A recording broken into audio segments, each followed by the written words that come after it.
Voss stood alone on the metal deck of the shuttle. The hum of the engine shook his body, but he felt nothing. Around him, the other humans in the observation room whispered and shook their heads. Worthless, they called him. The Council of the Galaxy had decided he was of no use. No soldier, no scholar, no diplomat. No one wanted him. And now he was being sent as a tribute to the dragons. Dragons? The word alone made soldiers tremble, even from a safe distance. Massive, ancient, and intelligent dragons had lived beyond the stars for thousands of years. They were creatures of legend, feared by every species. Humans who had encountered them rarely returned, and those who did were never the same.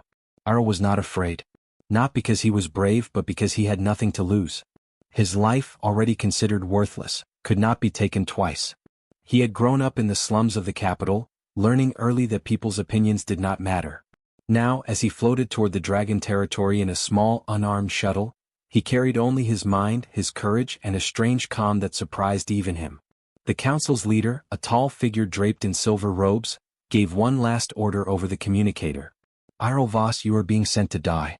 Remember that the galaxy did not waste a ship for you. Farewell. The communicator clicked off. Silence followed.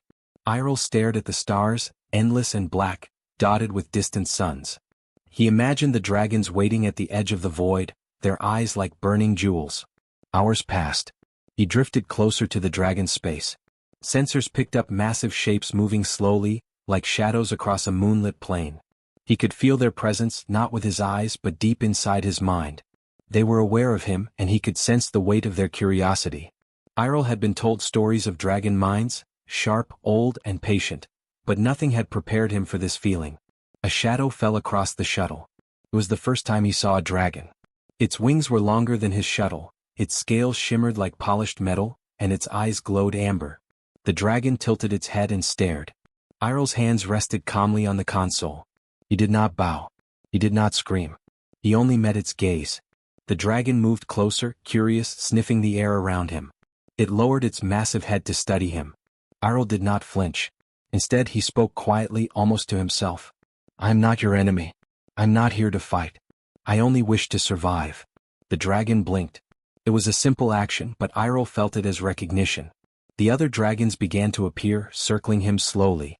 Their presence filled the void, pressing on the small shuttle. He could feel their ancient power, the strength that had toppled empires, and yet he stood still. Finally, a deep voice echoed, not through sound but directly in his mind. Why are you here, human? We expected food, not a voice that speaks. Iroh swallowed. I am given to you by others. I have no weapons, no strength. I cannot fight. But I am alive. I wish only to live. The dragons paused. Their curiosity grew. None of the humans sent before had spoken this way. Most had screamed, cried, or attacked.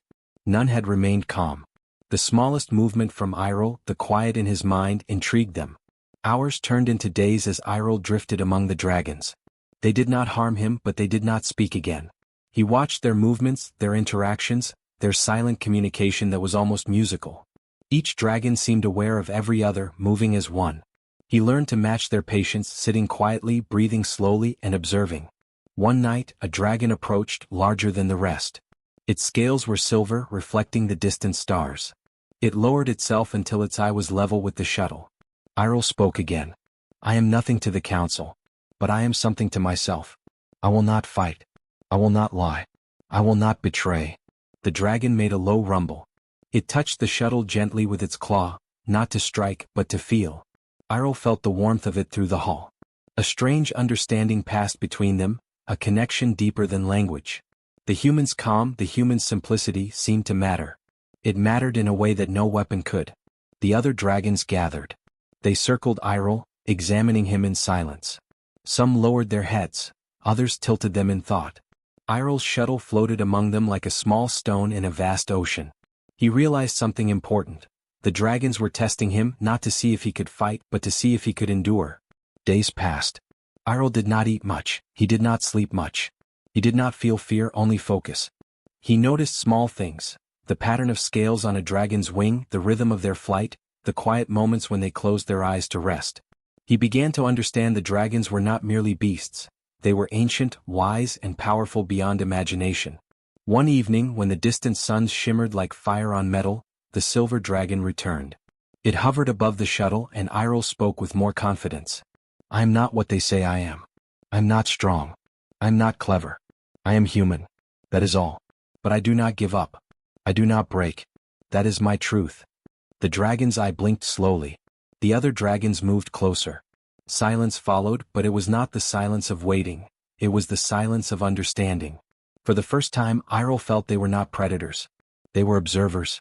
They were curious about something beyond strength, beyond hunger. And in that moment, floating among dragons in the cold of space, Iroh realized that being worthless in the eyes of others did not make him weak. He had nothing to lose, and perhaps that was why he could survive where others could not. Perhaps, in a place where life had meaning only by power, his human patience and courage had value the galaxy had never seen. As the stars spun around him, Iroh whispered almost to himself, I am still here. And I will see this through. Iroh Voss drifted among the dragons, feeling their presence more clearly every hour. Their massive bodies moved gracefully in space, wings spreading like sails, eyes glowing with intelligence older than the galaxy itself. He realized that these dragons expected something very simple: fear. They expected a human to tremble, to beg, or to try to run. But Iroh had none of that. The first dragon, the silver one he had met, approached him again. Its eyes studied him like an endless mirror. Do you not fear us? It asked in a voice that seemed to come from inside his head. Fear does not serve me, Iroh replied. I cannot fight you. I cannot change your minds. I can only be myself. The dragons exchanged long, silent glances. None of them had ever seen such calm in a human. Most humans panicked, screamed, or struggled to escape. But Iroh, he floated quietly, steady as a star. The silver dragon lowered itself closer, letting Iroh see the depth of its scales, the strength of its claws, the age in its eyes. They tested him slowly in ways he did not expect. First, they surrounded the shuttle, moving in circles, creating currents of air that pushed and pulled. He gripped the controls, letting his body adjust, not fighting, not resisting. The dragons watched. When a small gust shook him, he held his calm. Next, they sent a creature, smaller and quicker, to brush against the shuttle repeatedly. It was playful but also meant to provoke. Iroh spoke softly. I will not harm you. And I will not let anger take me. The dragons stopped and observed. They had not expected words like these, spoken with such honesty. Days passed. Iroh learned the rhythm of their movements, the silent signals between them, the way they communicated without sound. He noticed small gestures, the flick of a tail, a tilt of a wing, the pause of a massive claw mid-air. Each gesture carried meaning, and he understood that the dragons judged patience and awareness more than strength. One night, the silver dragon approached once again. Its eye reflected distant stars. You do not fight. You do not flee. You do not beg. Why? Iroh thought for a moment. Because I cannot change your minds. I cannot alter your will. I only have my own mind and my own choices. That is all I can offer. The dragon's eyes narrowed slightly. Iroh realized this was a test, not of strength, but of understanding. They wanted to see what kind of human would face them without fear. Most humans could not endure even one day. Iroh had endured many. His calmness, his thoughtfulness, was something they had not anticipated. Other dragons began to circle closer, their massive wings brushing the void around him. They did not attack, but their presence pressed down on him like a physical weight. It was overwhelming, but Iroh did not flinch. He closed his eyes for a moment and centered himself. He imagined the life he had left behind, the narrow streets, the crowded homes, the faces of people who had ignored him. He drew strength from their disbelief, from their rejection. He was nothing to them, and yet, here he floated, still alive. The dragons tested him again. They created illusions of danger, a flash of light like a falling comet, a sudden movement like a predator striking. The shuttle shook, alarms went off, and the small craft seemed to tremble under the invisible pressure. Iroh held steady. I cannot control you, he whispered. I can only control myself. The dragons watched this quietly. They expected panic but found none. They expected weakness but found resolve. They expected fear but found calm. And slowly an ancient curiosity grew among them. Perhaps humans were not as simple as the galaxy believed. Perhaps there was something in them that had survived countless mistakes, countless trials, something that even dragons had lost over centuries of power and pride. At one point, the silver dragon lowered its massive head to the shuttle's level. Iroh could feel its breath in the vacuum of space, not warm but present, as if it weighed the human's very soul. You do not fight. You do not run. You do not fear. Why do you deserve life? Iroh thought carefully. I do not know if I deserve life. But I do know that life is not given by strength alone.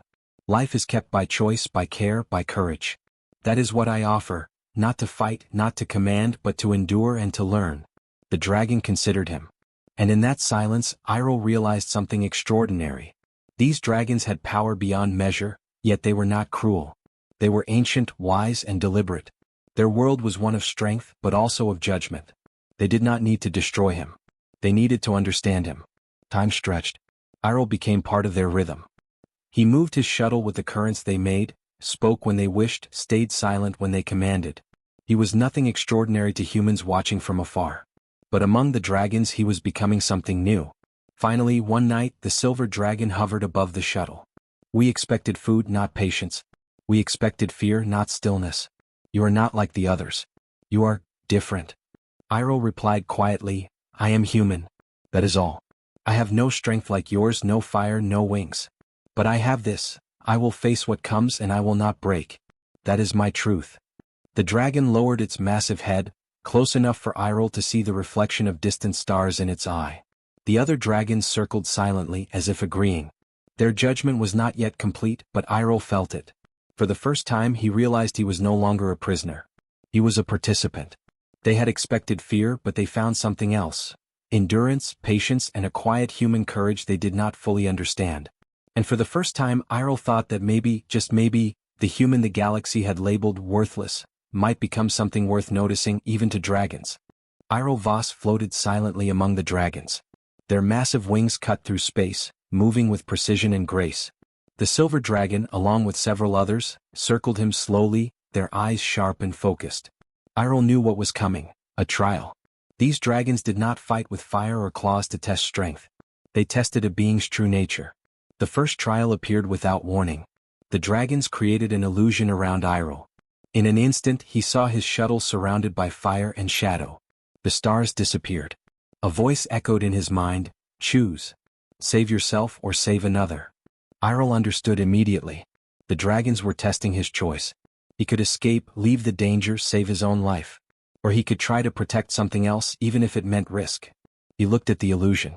A smaller shuttle appeared, filled with what seemed to be dragon hatchlings, frightened and helpless. Without hesitation, Iroh guided his shuttle to shield them, using every skill he had. The illusion dissolved and the dragons observed silently. The second trial came hours later. This time he was shown visions of lies and truths. Ancient dragon histories flashed before his eyes. Some dragons had destroyed worlds. Some had saved them. The illusion asked him, will you speak truth even if it harms you? Iroh thought about the galaxy that had discarded him. He thought about the council that called him worthless. He thought about the dragons watching him now, waiting for a sign of weakness. He answered honestly, I will speak the truth, even if it is hard, even if it angers others. That is the only way to live without shame. The dragons tilted their heads. They had expected deception. They had expected survival lies. But Iroh chose honesty. The third trial was the longest.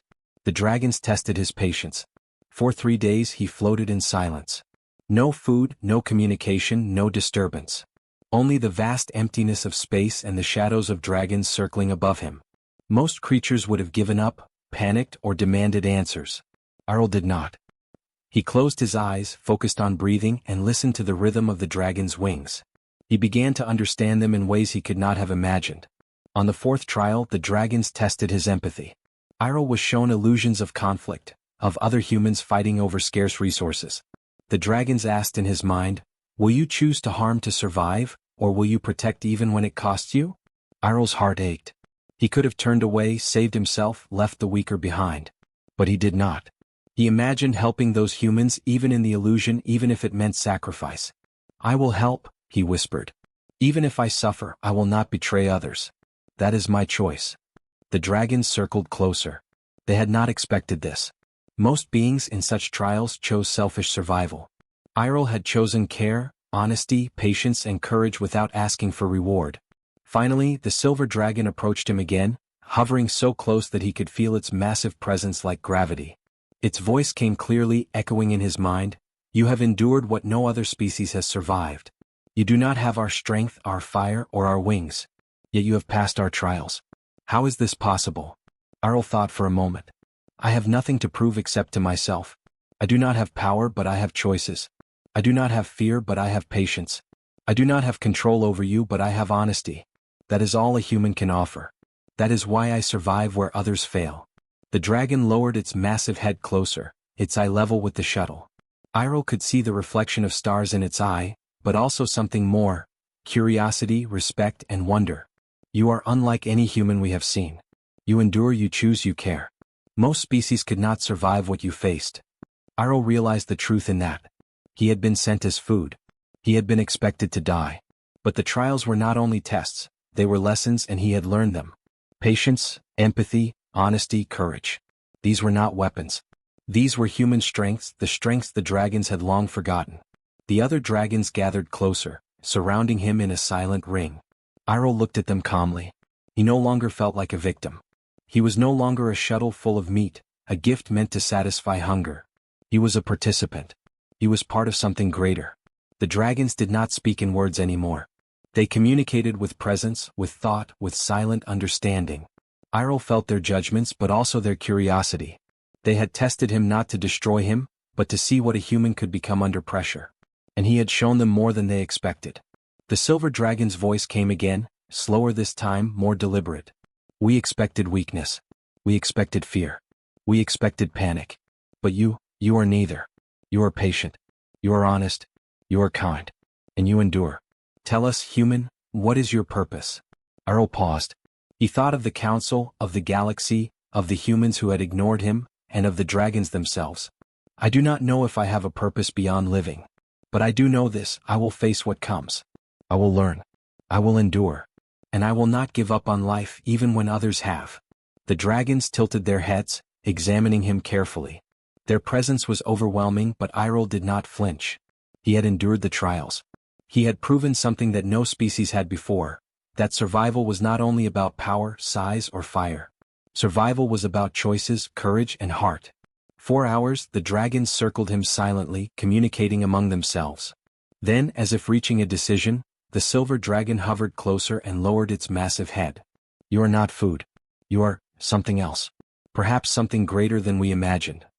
Iroh felt a warmth in his chest, though not of fire. It was a feeling of recognition, of understanding. For the first time he realized that being worthless in the eyes of the galaxy did not matter. What mattered was endurance, honesty, and courage. That was his strength. That was his power. And in the vast emptiness of dragon space, among creatures older than time itself, Iroh Voss smiled quietly to himself. He had survived the trial no species had before. And he was still human. The galaxy had already written Iroh Voss off. From the observation decks of the Council's capital, officials and soldiers watched their monitors in silence. The shuttle carrying the worthless human had entered dragon space days ago. No transmissions had returned. Everyone assumed he was dead. But the dragons had other plans. Iroh drifted among them, no longer a prisoner, no longer merely a test subject. He moved calmly as the dragons circled him, teaching him their ways, showing him how they communicated without words, how they sensed the universe around them. He was learning, not to fight, not to conquer, but to understand. And in turn the dragons were learning about him. The first sign of change came subtly. Distant sensors picked up a pattern in the dragon's flight. Fleets that were once chaotic now moved as one, controlled but not aggressive. The dragons were gathering not to attack but to observe. Iroh realized that their attention was not on him alone. They were aware of the galaxy beyond their space, aware of the humans who had sent him, aware of the council that had discarded him. They were preparing but not for war. They were preparing for something else: recognition. A message reached the council finally, but it was not what they expected. A dragon appeared on the holographic screens, not attacking but speaking directly. Its voice was calm and deliberate. The human you gave to us is alive. He has endured what no other species could. We have tested him. He has passed. You misjudged him. The council erupted in panic. Ministers shouted, soldiers stood frozen, and some fainted. How could a human survive in dragon space? How could a human withstand trials that no being in the galaxy had survived? Back among the dragons, Iroh floated silently.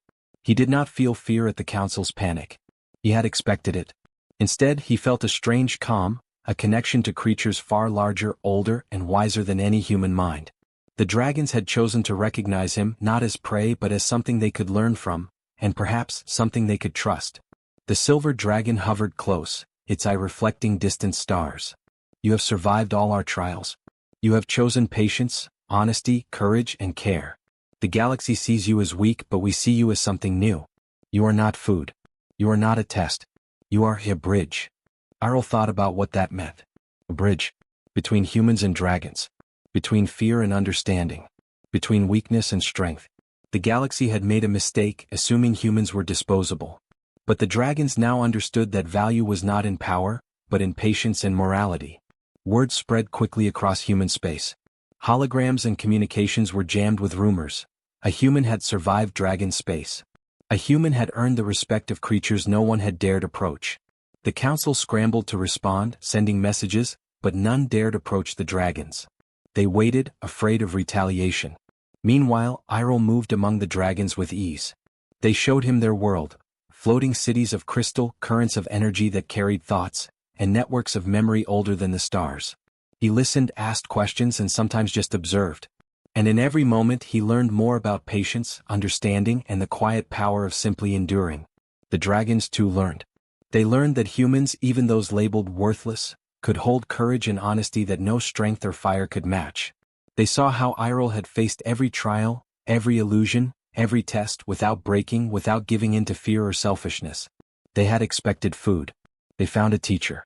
Back in the council chambers, panic gave way to disbelief. "He survived," whispered one official. He is alive?" asked another. "But dragons do not grant mercy," said a general. "Then why is he still alive?" No one could answer. Only one thing was clear: the galaxy had misjudged humans. They had assumed Iroh was expendable. They had assumed humans were weak, insignificant, and replaceable. And now the galaxy saw that this assumption was wrong. Terribly, dangerously wrong. The dragons sent a final message to the council, calm but unmistakable. "Do not fear him. Do not fear us. But know this, humans are not what you believed. This one is not alone, for he carries the essence of his species. Judge carefully next time." For Iroh, the words were not meant as triumph or victory. They were recognition. Recognition that he had survived, not by force, not by fire, not by cruelty, but by being human. He had endured, he had learned, and he had faced the trials that no species could survive. That was his strength, and the dragons knew it. And then, quietly, the dragons began to disperse their fleet. They did not retreat in fear, nor did they advance in anger. They moved with purpose, carrying Iroh among them.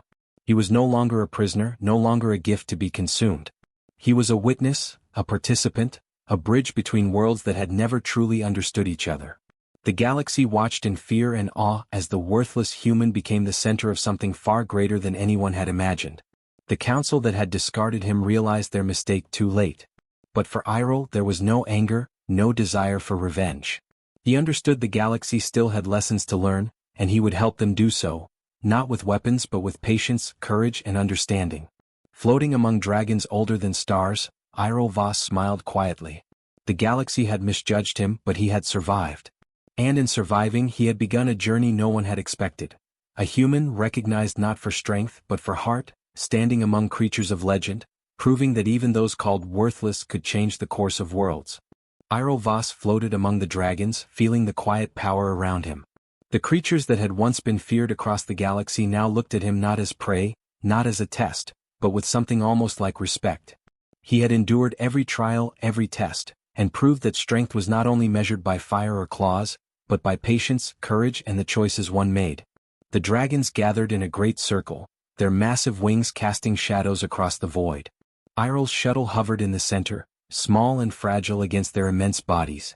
The silver dragon approached him last, its eye reflecting distant stars. "You have survived what no other species could. You have endured what no other being could. And now, human, we ask this of you."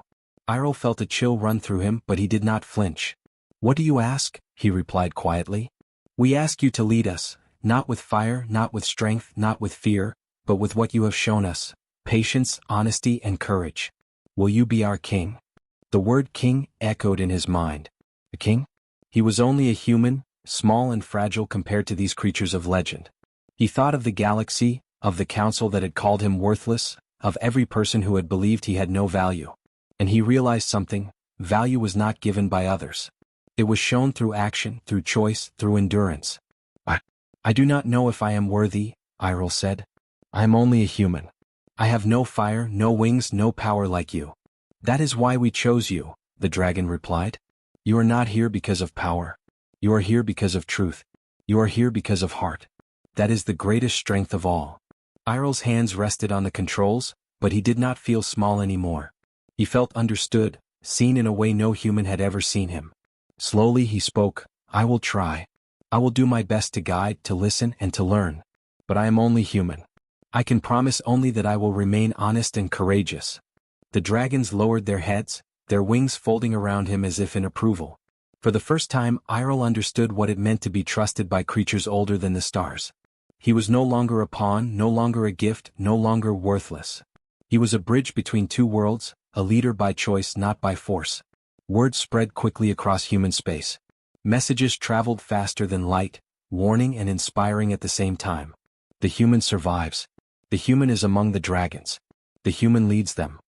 Panic, curiosity, and awe spread throughout the galaxy. The council scrambled to respond, but no fleet dared approach. The dragons were not angry, they were listening. They were following. And their choice was clear. Iroh had earned their trust and he would be their guide. Iroh spent time learning from the dragons. He learned how they thought, how they remembered, how they communicated. He listened to their histories and shared what he knew of humanity. Slowly, he taught them that humans could be courageous, patient, and clever in ways dragons had never imagined. And the dragons, in turn, showed him the patience of centuries, the weight of wisdom, and the quiet strength of endurance. He did not rule with fear, nor did he command with fire. He guided with words, with example, with decisions rooted in honesty and care. Decisions were made together, discussions held among species. The dragons, so long feared as destroyers, began to act as protectors. They no longer destroyed without thought. They no longer assumed humans were weak. The galaxy began to change. Humans who had once dismissed themselves learned from the story of Iroh. They learned that even one human could endure what no empire could. They learned that worth was not given by titles, rankings, or strength, but revealed through action and courage. And they began to respect not only Iroh, but all humans as capable of things greater than the galaxy had ever believed. One day, as Iroh floated among the dragons, the Silver One spoke to him in quiet thought. You have shown us a new way. You have survived when none could. You have led without power, guided without fire, and endured without fear. You are a king not because we gave you a crown, but because you have shown us what leadership truly is. Iroh smiled. He looked at the dragons, massive and majestic, and felt a calm pride. He was human, small and fragile compared to them, but he had done what no one had thought possible. He had survived, he had learned, and he had led. And in that moment he understood the lesson he had been carrying all along. Being worthless was a lie.